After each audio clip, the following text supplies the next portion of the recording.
La paix sont dans tes remparts et la tranquillité dans tes donjons, nous dit le psaume 122.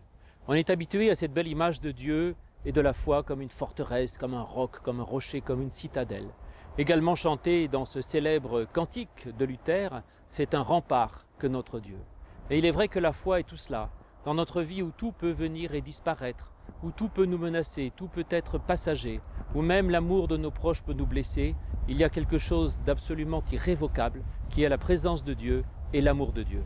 Et dans notre foi, nous avons là un trésor, un roc que personne ne peut nous voler, personne ne peut nous prendre et sur lequel nous pouvons fonder notre vie. Pourtant, il y a un paradoxe, c'est que ce psaume 122 est également un psaume de pèlerinage. Or, le propre du pèlerinage, c'est de sortir de chez soi, de sortir de ses enfermements, de ses rocs, de ses sécurités, pour se mettre en chemin et en route et en danger, pour aller vers Dieu et cheminer avec les autres. Alors comment le psaume peut-il mélanger les deux?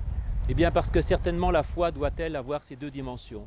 Pour pouvoir aller vers les autres, il faut déjà avoir de la sécurité en soi, et pour pouvoir se risquer dans un chemin, il faut déjà avoir confiance et avoir l'espérance que ce chemin n'est pas un chemin qui risque de nous abattre. Et donc il y a bien la citadelle au départ, mais pour être heureux, il faut pouvoir sortir de cela. Car en effet, si le psaume dit que la tranquillité et la paix dans le donjon et dans la forteresse, la joie, nous dit le psaume, c'est quand on chemine vers Jérusalem. Et donc la joie, c'est de sortir justement de ses enfermements, de sortir de ses tranquillités, sortir de son confort et de sa sécurité pour se risquer dehors, se risquer dans le monde, pour aller cheminer avec les autres et essayer d'être en quête de Dieu. D'ailleurs, le peuple d'Israël tout entier est montré comme un peuple en chemin. Il chemine dans le désert vers cette terre promise que d'ailleurs ceux qui ont quitté l'Égypte ne verront jamais. Et de même, le chrétien est un pèlerin perpétuel. Mais le pèlerinage, c'est pas d'aller à Rome ou à Genève. Le pèlerinage, c'est un chemin intérieur d'accepter de n'être jamais sûr de soi, de toujours aller se risquer dans le contact avec les autres et de penser que Dieu, on ne l'a jamais absolument trouvé, mais qu'il faut toujours être en quête de ce Dieu et en marche dans un cheminement de foi.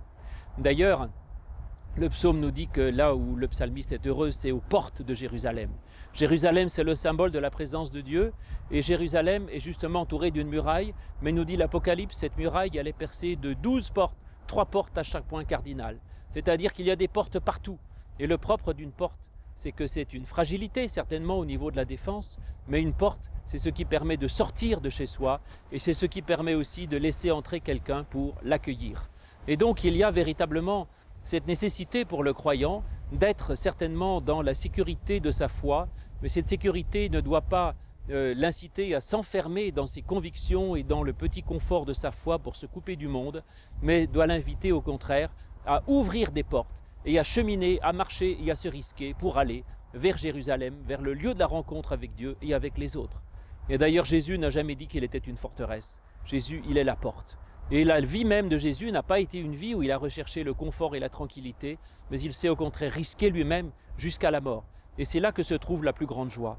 Parce qu'en effet, en Jérusalem, eh bien, nous avons cette possibilité justement de la confiance absolue en Dieu qu'est la foi.